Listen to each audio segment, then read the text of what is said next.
Select the proper form of verb for the blank space. Blank space के लिए हमें proper form को select करना है और उसे भरना है। पहला सेंटेंस है the sun in the east. यहाँ है राइज, यहाँ है rises.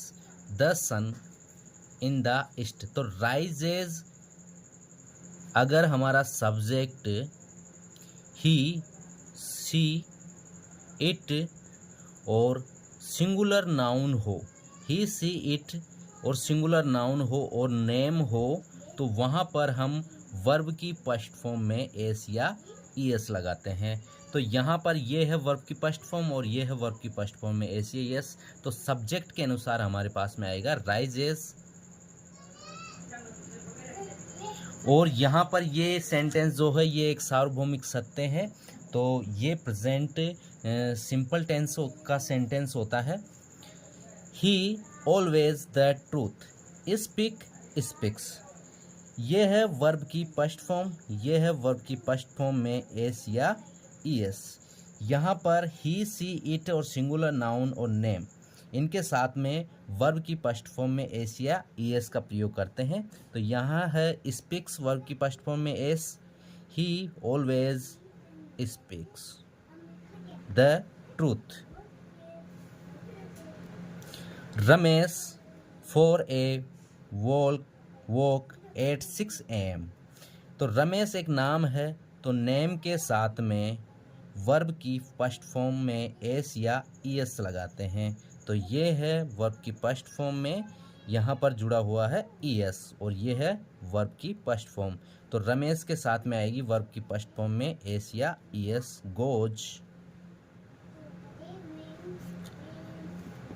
We to Shimla every year. We है प्लूरल नाउन और प्लूरल नाउन के साथ में वर्ब की फर्स्ट फॉर्म का प्रयोग करते हैं। तो यहाँ पर दो फॉर्म है, यहाँ पर ईएस लगा हुआ है और ये है वर्ब की फर्स्ट फॉर्म, और यहाँ वर्ब की फर्स्ट फॉर्म में ईएस लगा हुआ है। ठीक है, तो प्लूरल नाउन के साथ में हम क्या करेंगे, वर्ब की फर्स्ट फॉर्म, तो क्या आ जाएगा, go. We go to Shimla every year. He to office, go, goes. He to office, यहाँ है वर्ब की फर्स्ट फॉर्म और यह है वर्ब की फर्स्ट फॉर्म में ईएस। तो ही के साथ में क्या आता है, वर्ब की फर्स्ट फॉर्म में एस या ईएस। तो यहाँ आ जाएगा he goes to office.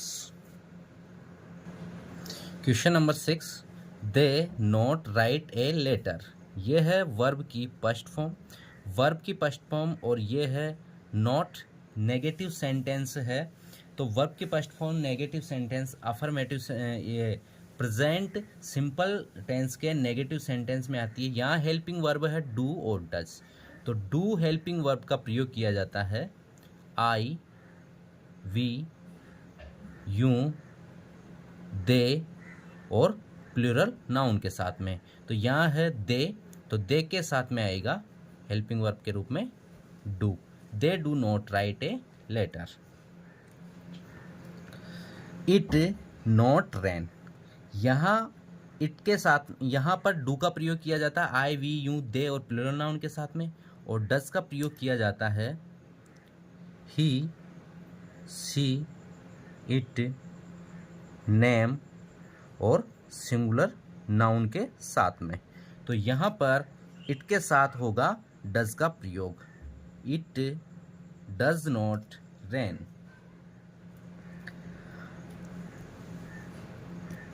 I not play cricket, does का प्रयोग किया जाता है ही, सी, इट, नेम और सिंगुलर नाउन के साथ में, और डू का प्रयोग किया जाता है आई, वी और यू, दे के साथ में। तो आई के साथ में आएगा do, I do not play cricket.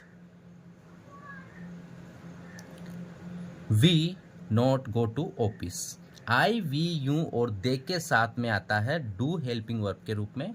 तो यहाँ आएगा we do not go to office. He not write a letter, do, does. इस क्वेश्चन को आप कर सकते हो। ये क्वेश्चन नंबर 10 है। ऐसे ही और जो प्रैक्टिस के लिए हम क्वेश्चन बनाएंगे वो टेंसों से रिलेटेड और इंग्लिश ग्रामर से रिलेटेड बनाएंगे। तो आपको हमारे नोटिफिकेशन मिलते रहे, इसके लिए सब्सक्राइब कीजिए हमारे YouTube channel NCERT classes talk को। और नेक्स्ट वीडियो में मिलते हैं। धन्यवाद।